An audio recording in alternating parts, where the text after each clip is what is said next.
Hi guys, my name is Neel और मैं आ गया हूँ आप लोग के लिए फिर से कुछ नया अपडेट लेकर। आज बात करेंगे हम लोग आईपीएल के बारे में, जहाँ इंडिया में ही इंडिया के प्लेयर्स, इंडियन फैंस बहुत हेट दे रहे हैं।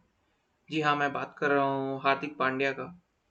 उनको आजकल फैंस से बहुत हेट मिल रहा है। यहाँ तक कि टॉस के टाइम पांड्या को फैंस बू करने लगे और संजय मांजरेकर को ये बोलना पड़ा कि ऑडियंस बिहेव योरसेल्फ।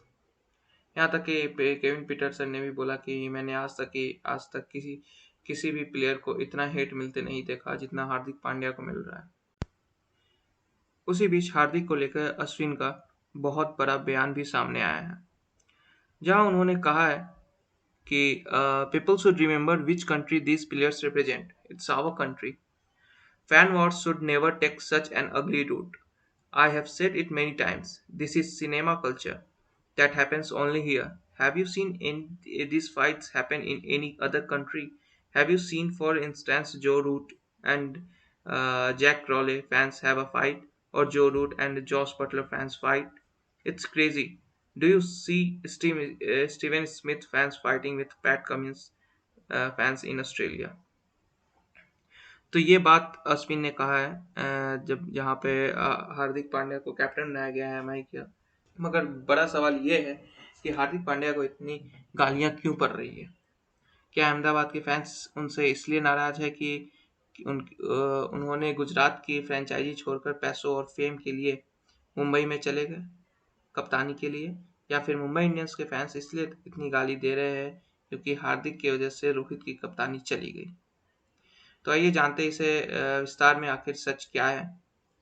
तो to be very honest, Hardik world class allrounder हैं। इन्होंने कई बार अपने बैटिंग और बॉलिंग से कई मैच जितवाए हैं।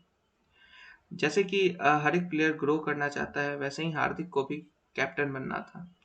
2 साल पहले हार्दिक मुंबई इंडियंस को छोड़कर गुजरात में चले गए कप्तानी के लिए, और उन्होंने फर्स्ट सीजन में ही जीटी को यानी गुजरात टाइटंस को आईपीएल जिताया, और लास्ट ईयर यानी कि सेकेंड ईयर गुजरात टाइटंस को रनर अप भी रहे।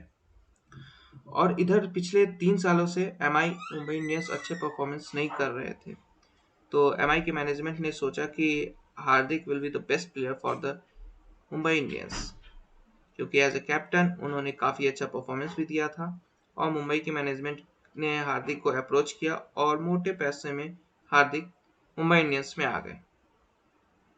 इसी बीच हार्दिक का एक क्लिप वायरल हो गया जहां वो रोहित को बहुत ही एरोगेंस के साथ बाउंड्री पर जाने को बोल रहे थे। लेकिन बस यही बात नहीं है, उनके मिलने वाले हेट की वजह। जब भी कोई सेलिब्रिटी एक पब्लिक फिगर बनता है तो उनके फैंस उन्हें बहुत सारे पैरामीटर पर जज करते हैं। उन्हीं में से एक आता है एटीट्यूड, जो कि हार्दिक के पिछले कुछ दिनों में बहुत खराब था। फैंस ये नहीं चाहते हैं कि वो जिसे इतने दिलो जान से चाहते हैं, वो उन्हें अपना आइडल मानते हैं, उनमें इतना एटीट्यूड हो या इतना एरोगेंस रहे। इसी बड़ी वजह से लोग इतना नापसंद करने लगे हैं। कुछ लोग तो ये भी कहते हैं कि हार्दिक इंटरनेशनल मैचों से ज़्यादा लीग मैचों पर ध्यान देते हैं। लेकिन मेरा मानना है इसमें गलत क्या है। लोग आजकल तमाशा इसलिए करते हैं क्योंकि वो मार्केट में बने रहे, और वो बने रहने चाहते भी है। आज हार्दिक की परफॉर्मेंस खराब है तो उन्हें इतनी गालियां पड़ रही है, लेकिन अगर वही हार्दिक की कल परफॉर्मेंस अच्छी हो जाए, एमआई प्लेऑफ्स में चले जाए या फाइनल में पहुंच जाए, तो सब उनकी वाहवाही करने लगेंगे। So that's it for videos. So आपका क्या राय है, आप कमेंट करके जरूर बताएं। Till then, bye bye and take care.